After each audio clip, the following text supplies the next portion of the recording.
We've got 3 more acts. Have you got it in it to be the best audiences you've been all night? 3 more acts! They're all fantastic. Give them loads of love, they'll give you loads of laughs. Our first of 3, Aaron Day!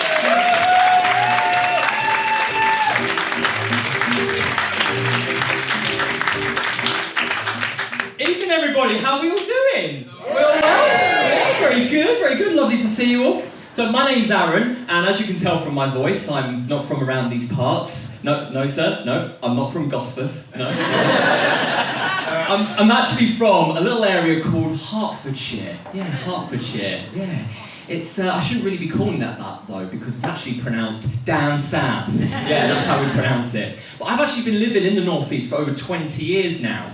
And the place I first called home is the beautiful, wonderful city of Sunderland. Yeah. Some booze there as well. Alfie, that's what we call playing to the crowd, all right?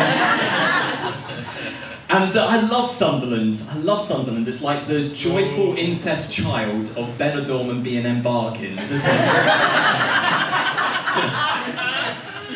But Sunderland was this place that introduced me to some strange new experiences. It was like landing on a different planet, a planet with a thriving bakery economy to start with. But it also introduced me for the first time to seeing glass shards cemented into the top of garden walls.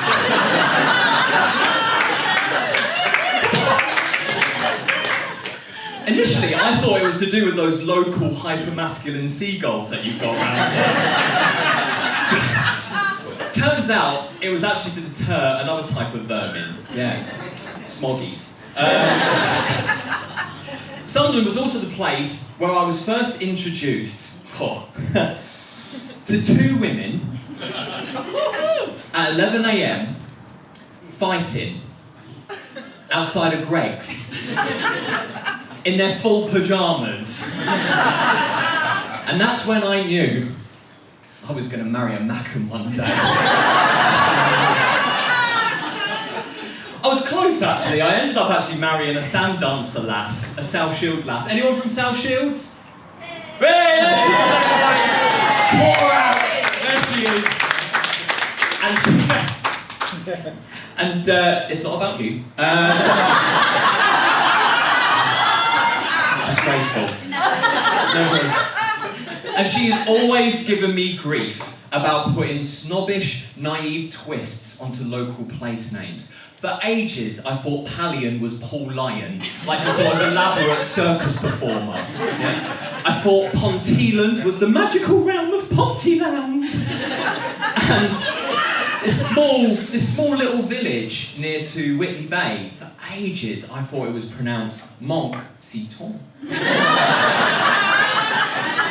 And our local fish and chip shop, I thought had this highbrow cultural name. I thought it was called Madassa Fish.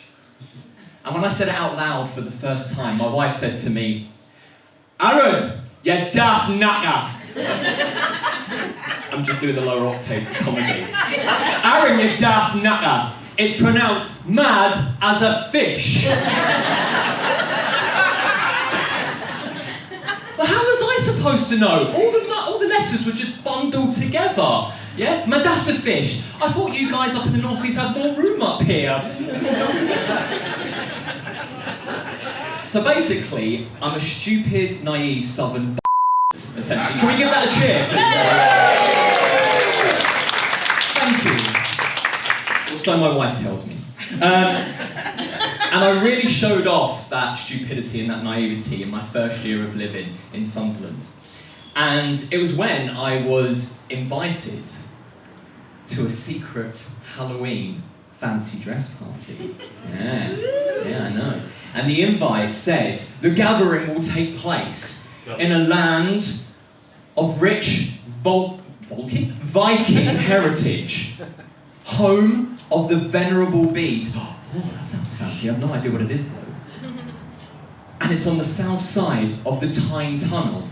The party will take place in Yarrow? I got so excited I went straight to my local fancy dress shop. Now, fancy dress shops, they're bleak places, aren't they? They're proper bleak. They're like charity shops if they were owned by Wayne Lineker. That's what they're like trying to sell you existential dread, but in sequin form. It's wonderful.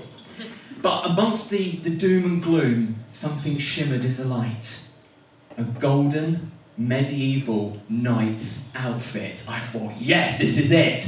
Boom, metal trousers. Metal plate. Metal helmet. And most importantly, chainmail across the back. I looked like a greater from Phoenix. It was wonderful.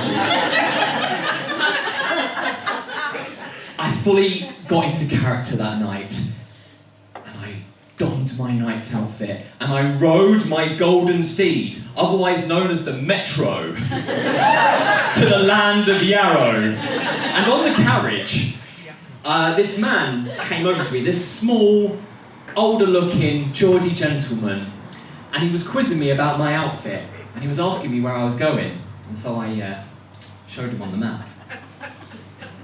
And he went, Jarrah! Aye, you're gonna need that outfit if you're going to the Jarrah Lake.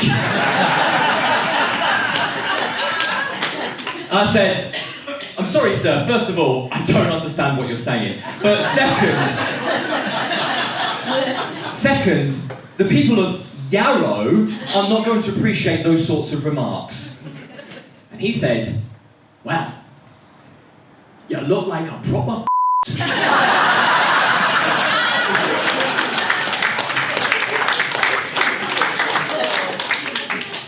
Now, I'd heard many terms before at that point. I'd heard things like, me chaps are freezing. One for the ladies. I had also heard the term, look at the clip on him, mainly directed towards me. But I'd never heard the term proper before. It sounded so exotic. It was like I was in a foreign language class. Bonjour, madame, je suis en So, when I arrived at Yarrow, beautiful land of Yarrow, I thought to myself, do you know what? The people of Yarrow, they really take Halloween dead seriously. I saw toothless wenches.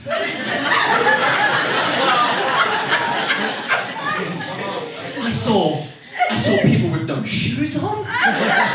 One guy in the corner just kind of itching himself madly. And that was on the way to the party. Way! Thank you. Fast forward, Yarrow Metro platform. I'm drunk, alone. And then there's suddenly strange noises. And then suddenly, poking in my back. Is it a mugger? Is it a ghost? Is it a toothless wench? Am I about to bag myself a maid? I turn round, ready to defend myself, and there's this kid. No older than 12, head to toe in black hoodie and tracksuit. He looked like JD Sports had shagged Batman. And then he just suddenly bolted off the platform. And I got onto my golden steed and I rode the Metro back to the land of the sun. And this lady on the carriage started checking me out. And because she was coming in the direction from heaven, she still had all of her teeth. Now, she comes over to me and she goes, sorry to bother you, but is that meant to be part of your costume? And she's pointing towards the chainmail. So I look down and round to see what she's checking out. And what she pointed out, ladies and gentlemen, was that there was a 4-inch penknife stuck in the chainmail in my back. Now I know what you're thinking. How does Aaron know what 4 inches looks like? That's because I know what 2 inches looks like. Luckily, the knife hadn't entered me. Steady on, all right. So the lady pulled it out put it back into its handle, and gave it to me, like the weirdest gift I've ever been given. Like, trick or treat, here's exhibit A of your attempted murder. And then my mind goes back, oh, that kid on the platform, the Sports Direct Ninja.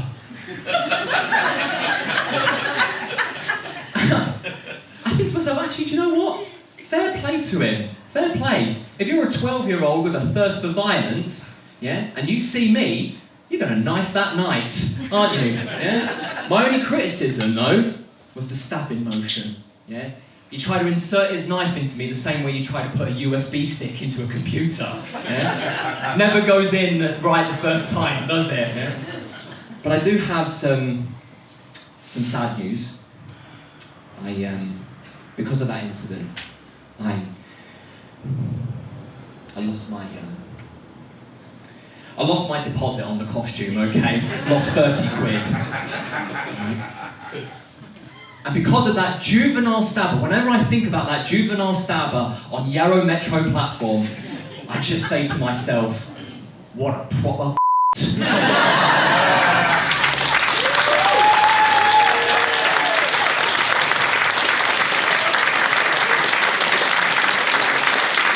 You've been wonderful. Thank you so much for your time this evening. My wife is about to berate me. Thank you very much.